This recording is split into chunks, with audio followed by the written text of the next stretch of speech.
Hey there, Kurt with Eat Sleep Drive back here, and we're doing another car review, this time with the brand new Civic Hatchback. You may have seen a couple months ago I reviewed the regular all-new Civic, which I really enjoyed, so I have high expectations for this.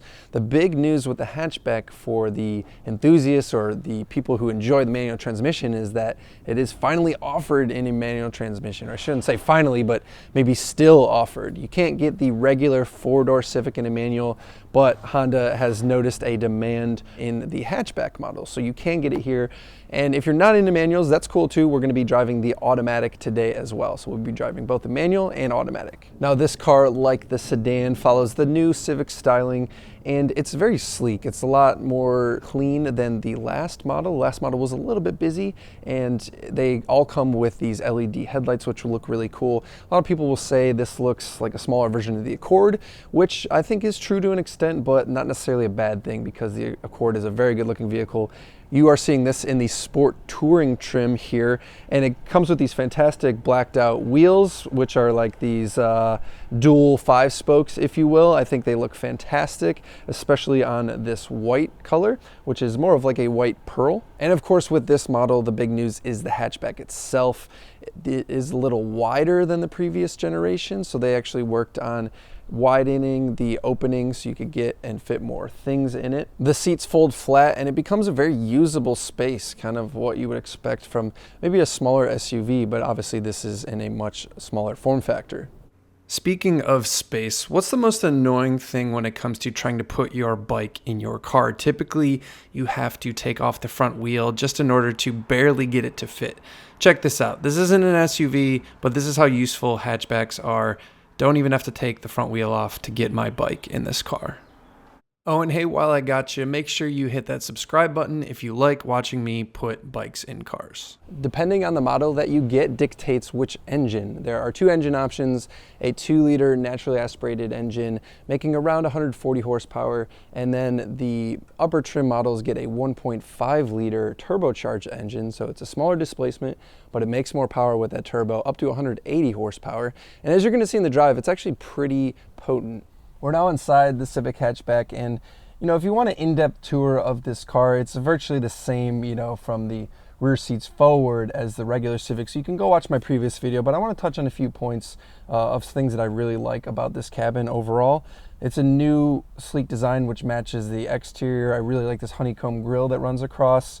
I think this is going to age well. It does have your sort of traditional stuck on infotainment screen in the center, but that doesn't really bother me like it bothers some people, so that's up to you. It is easy to use. There's a nice little finger rest here, which I think is a nice touch. You put your fingers on this dashboard here, and then you can kind of brace yourself when you use the screen, because that is sometimes annoying when you're on a bumpy road and you're trying to hit the screen. So these nice little touches. Along with that, they have this different material in the center here for the plastic on the center console. It's going to resist scratches, and it's not just that traditional piano gloss black plastic that will get smudges and just look horrible. There's a little bit of that in here, but it's really on surfaces that you won't touch. The gauge cluster is new for this generation, and it's either full digital or partial digital depending on what model you get. We're in the touring model, so it's fully digital. I think it's a nice touch. It kind of makes this cabin feel a little bit newer, feel a little more technologically advanced. It's quick to respond, it's very clear. The steering wheel is a great shape and size. I like the material that they use on the outside here. It's like a leather or probably leatherette wrapped, but it feels like it's going to hold up. And then there's some controls on the steering wheel for a lot of your proactive safety things, and also sort of driver aids, so lane centering, lane keeping, adaptive cruise control, so you can adjust how far or how close you want to be from the person in front of you. And something to keep in mind with some of these features, such as sort of the low speed braking control, or traffic control assist, where if you're in stop and go traffic, it kind of takes over for you. That's really only available on the automatic, because as you would imagine with the manual, there's some shifting involved. So that is one thing to keep in mind. I enjoy the manual transmission on this car, but you do miss out on some of those kind of active features. My only real complaint with this cabin is the seats, and Honda did talk about using a lot of resources and redesigning these seats. It might just be a me thing. They don't just fit me that great. The biggest thing I'm missing here is lumbar support. I would say other than that, the seats are great, but I would like, you know, in this touring model, which is right about $30,000, I would like to get some lumbar support, and I think that would go a long way for some long trips. But otherwise, I've had no issues driving this car around, and it's been quite comfortable. Okay, I've given you an overview of the new Honda Civic Hatchback. Let's take it for a drive and talk about what this thing is like on the road.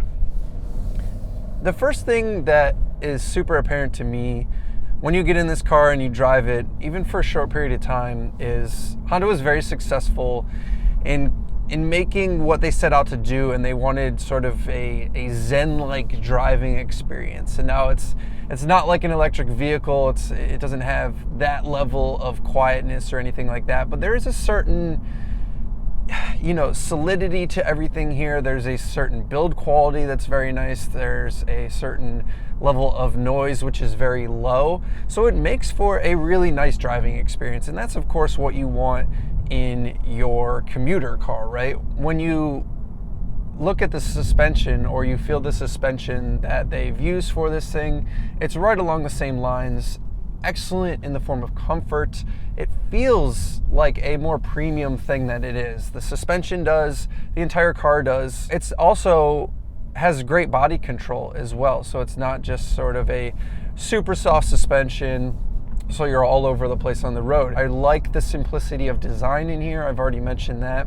And I like that they've gone back to a lot of physical buttons and switches, especially for your HVAC control. You have a physical volume knob, which is something they did away with for a little while. So it's nice to see that kind of stuff back, and Honda's clearly listening to their customers. Now, when we start to get into other forms of driving dynamics, this car has the 1.5 liter turbocharged engine, which I mentioned earlier, and that has 180 horsepower and about 178, I believe, pound-feet of torque, so about as much torque. And you could definitely feel that torque, especially sometimes at low speed. If you do kind of mash the throttle and you know, turn the wheel, a quick turn, you could get one wheel peeling on the inside there. So it definitely has a lot of torque, enough to overwhelm at least one wheel, which you know, is not the greatest thing ever, but as long as you're not driving like a complete lunatic, you'll never really notice that. The big thing is that this engine, it does have a little bit of turbo lag and is a little bit slow to respond at some points because it is a small displacement and it is turbocharged. And it's almost better suited, I can't believe I'm saying this, it's almost better suited to this Cvt transmission, and that's what the automatic version is. If you're not familiar with the Cvt, it's sort of, doesn't have traditional gears like a normal transmission. It is constantly variable, which is what Cvt stands for. Continually variable transmission or something like that, variable ratio. And because of that, it can kind of just stick at its most efficient RPM and just hang out there and propel the car forward. Now, it's not very thrilling when it does that, and the engine just kind of drones, but from an efficiency point of view, it works out great. And when you pair it with this transmission, so it's never out of boost, it works perfectly for that. And like I said, when we'll get into the manual transmission, sometimes when you're driving the manual transmission and you put your foot down, you have to wait. So I would say this engine seems to be better paired to it. Other than the engine and transmission, I will speak briefly about the fuel economy I've been getting, just under 30 miles to the gallon. And I've been mostly driving city, stop and go traffic, LA, and for me that's pretty good. I get pretty much on the low end for all the EPA ratings just because of the type of driving I do. And admittedly, I have a heavy foot. And this engine, to be honest, is fun to kind of have a little, well, fun with. It does make a decent amount of power, so you sometimes want to just hit it, and it revs well. It revs all the way to 6,500 RPM. And even though this isn't the sporty version, this isn't the Civic Si version or anything like that, it is a pretty fun car to drive. And that was another thing that Honda set out to do, is, you know, kind of make the most fun to drive Civic yet. And you know, that may be arguable. Obviously, lots of things have changed with safety and everything like that over the course of the time that they've made the Civic. But it is definitely a fun car to drive. And I think the thing I keep coming back to as I wrap up this automatic version and then we go ahead in the manual version, I just go back to how premium of an experience this feels for the money. I understand that it's knocking on $30,000 for this version with all the options, that's loaded up, but you can certainly get it cheaper and you're going to enjoy most of that kind of premium experience even in the lower tier models. Like, the build quality is going to be the same. The general design is going to be the same. The NVH is pretty much going to be the same. The noise, vibration, harshness. So it's going to be quiet and ride well. So you get that. It's baked into the chassis and the platform as a whole. Time for the manual version of the Civic Hatchback.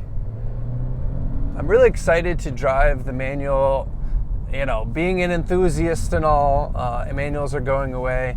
And sold my car recently, and I haven't been driving a manual in a little while, so it's a nice change of pace. I want to start with the good with this manual. There's some good and bad, and I want to start with the good. The good is that, per the usual, the shifter is fantastic. Hondas are known for having great shifters, and this car is no exception. I asked specifically what changes were made for this car of this generation with this manual transmission, and my understanding is it's otherwise identical. The transmission itself, same gearing and all of those things, but they did change the shifter and it has shorter throws than the last version. And I believe it. So the shifter is fantastic. Really satisfying to put into gear and easy to know where you're at. It's a very good, everything you would expect from a Honda shifter. The bad, though, it's all in the clutch, really, for me. This clutch is incredibly light. It might be one of the lightest clutches I've ever felt, which in itself is not necessarily a bad thing. But the part that I don't like about the pedal the most is that there's zero feel to it. If you've driven a manual transmission, you know exactly what I'm saying, where it's like you come off the clutch from the floorboard, and at some point you could kind of feel a bite, and that's like the slipping point of the clutch. But in this car, you can't feel that. The only thing you know is like by hearing and the sensation of moving forward. So with that said, I do think that it will be something that you get used to. It's not, I've only driven the car for 2 days. We don't have very long with this car, unfortunately, because a lot of the journalists really want to drive this manual version. So in the 2 days that I've had it, I've definitely gotten way better and been able to get a little bit smoother, because at first it's just, you're a little bit jerky because you don't know where that friction point is. The last thing I'll talk about as it relates to the manual transmission is not the transmission itself or the clutch or anything like that, but it's the rev hang of this engine. Rev hang is when you let off the gas and you depress the clutch, and obviously because you're not pressing the gas, the revs are falling. You're going from higher RPM to lower RPM. But the rate at which this engine does that, the rate at which it falls, is extremely slow. So in between shifts, like I'm going to downshift here, but I'm going to upshift.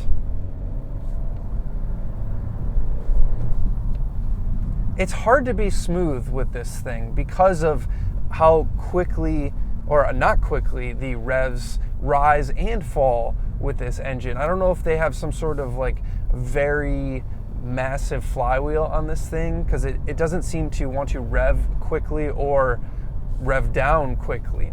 So that's my other kind of critique with this. And I'm being, I'm really nitpicking here.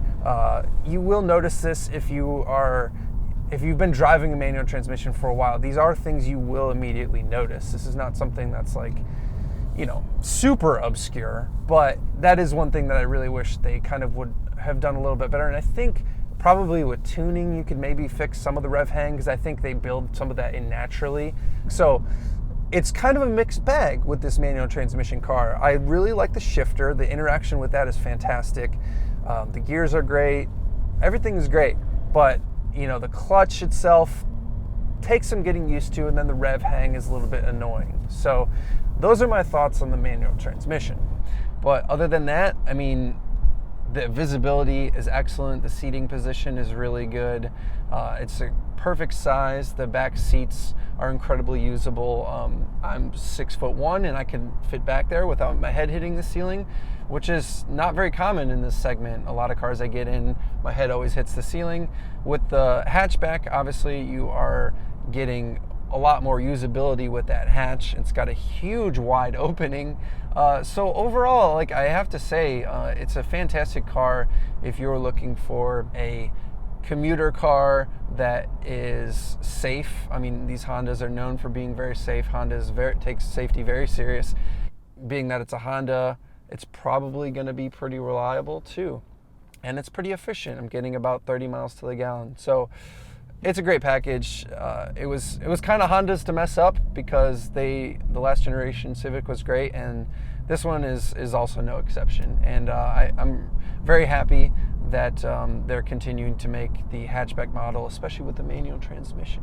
What do you guys think of the Honda Civic Hatchback? Let me know in the comments below. What do you think of the manual transmission? The fact that they even have a manual transmission anymore is kind of crazy to me, because not many people are driving it, or buying it, I should say, but they do recognize that there are enough people to generate demand. So if you like manuals, keep buying them. Let's keep getting them in cars. But I appreciate you guys watching as always. Eat, Sleep, Drive TV on Instagram if you want to follow me in between episodes. And if you enjoyed the video, please consider subscribing, hitting that like button, and I'll see you on the next episode. See you guys.